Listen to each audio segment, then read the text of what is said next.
the Akatsuki Saga, whatever you want, arc, I don't know whatever you want to call it. I think for me it was like one of my favorite bits, like just this whole bit that we're going to talk about today, because there's so much in it. And I think the first thing that I love is like because I was looking at like, you know, like, because it's obviously Japanese, I was like, what does Akatsuki actually mean?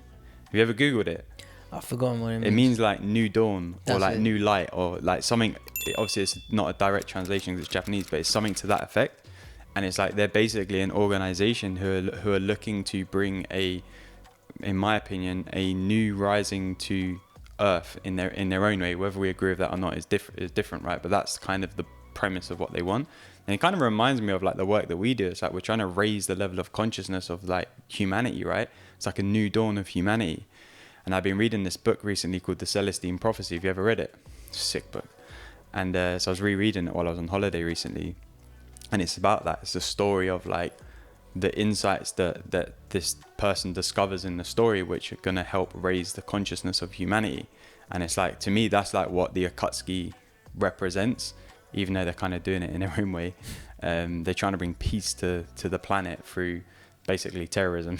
But hey man, that's why I love it. This is one of my favorite things ever. Okay, first of all, the Akatsuki theme tune, that is just, it's amazing.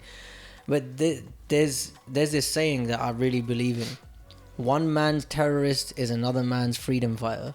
I feel like that's what the Akatsuki is like. They're like, we don't care. We're already rogue ninja. We're already not allowed back to our villages. It's already on-site beef. If anyone sees us and we've crossed out our like village on the headband, it's on-site. We have to kill each other, right? So what the fuck do I have to lose? Oh, you're telling me you don't like what I'm saying? All right, tough shit. And I think like their attitude combined with that, they want peace, right? So it's like, yeah, we're gonna go to these extraordinary lengths to scare the shit out of people, to tell them, fuck off, stop fighting with each other, no more war, what we say goes. It's like dictatorship. And on one hand, yes, it sounds really extreme and fucked up. On the other hand, I really get why they're doing it. yeah, I wouldn't want the same for the real world, but I can see in how it would make sense for the context of the ninja world. yeah. I think it's like the context for them is like, well, everyone's always fighting some kind of war, right? So if we threaten you with like the ultimate war and basically using their equivalent of like weapons of mass destruction, which is the tailed beasts, then like everyone would just be so scared that they'll just stop fighting and then there'll be peace.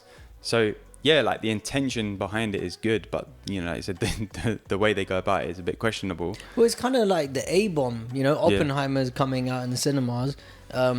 When they dropped the A-bomb, everyone was shook. Like, did anyone want a war after that? And everyone could see, oh crap, like this is real. And I think that Akatsuki's doing the same thing. They're like, we can demonize these things, yeah, but look at, it's already happened in our history. It's already happened in our history as a world. Like, we look at World War II, they dropped the A-bomb, suddenly everyone's like, fuck that, let's leave it. I think that's what the Akatsuki's going for. If they summon all of these tailed beasts, they get the 10 tails and all of this stuff, if they do it correctly, and Madara Uchiha puts everyone under the infinite Tsukuyomi, that's coming later, but like their goal is basically the same thing. We want to scare humanity into not being this way anymore. And that's the thing, like, are we choosing love or fear? Akatsuki is going down the route of, you scare people, you get their respect, they'll do what you tell them to. Whereas Naruto is going down the route of like, if you love people, they will change and they will want to create a better world together. And these two are very opposing forces, but you see like, okay, I'm jumping all over the place, but the Pain Saga is just the greatest example of that.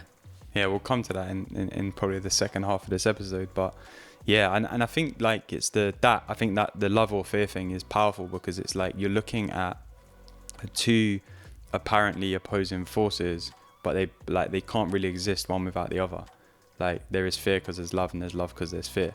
And it's like the way that they present the two through the show with Naruto and like the Akatsuki in this example is just like, it shows you like there's two approaches for the same thing, and it's just like, which one is the one that you want to choose. You know, do you want to be loving, and do you want to be the type of person who's gonna love people to help them change, or are you going to be someone who's going to be like an intimidator and like intimidate people into change? The piercing power of love that Akatsuki doesn't have. Yeah, fear is great, like as a motivator, and I don't want to get rid of fear in my life to the extent of like, if I didn't have fear in my life, I wouldn't look both ways when I cross the street. We're cautious, whatever, right?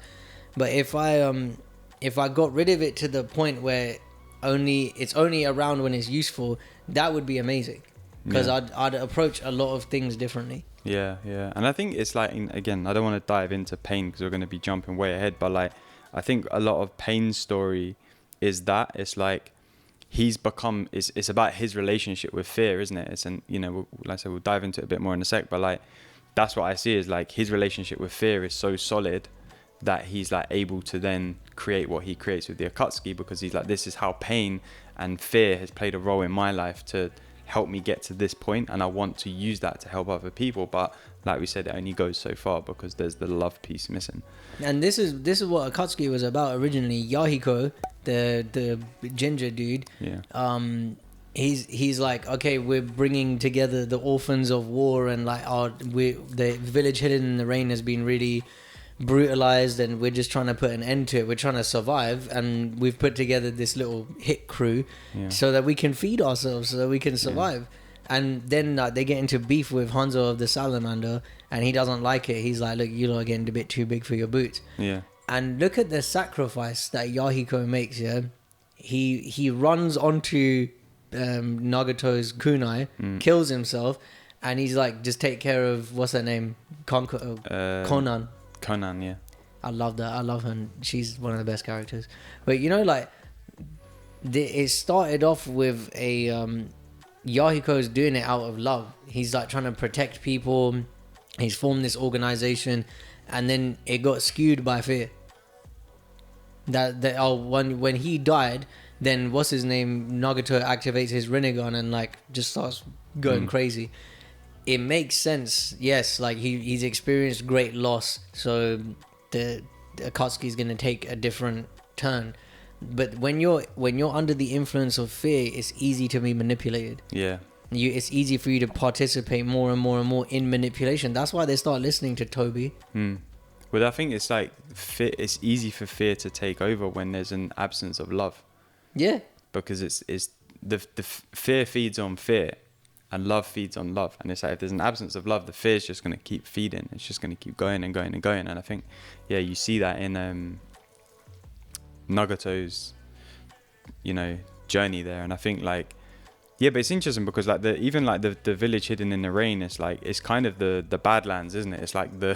It's like where all of the wars, it's like in between all of the nations. So like all of the wars kind of fall into, it's like no man's land over that land. And you can see how like some dark stuff's happened. There's a lot of orphans, a lot of homeless people, there's a lot of destruction and death, and even like the Akatsuki logo, which is on Sachin's socks here, for those of you who are watching, it's a red cloud with a white outline. It represents all of the blood that has been shed in the village hidden in the rain, and that's why the cloud's red, because it's all the blood that's been shed, and then it's like raining back down on itself. Thanks for watching. If you liked this clip, please like, subscribe, and leave a comment. Let us know what you got from it. And follow us on TikTok and Instagram at Nerd Life Coaches. We've also got a YouTube channel where you can find our full episodes. We'll see you in the next video.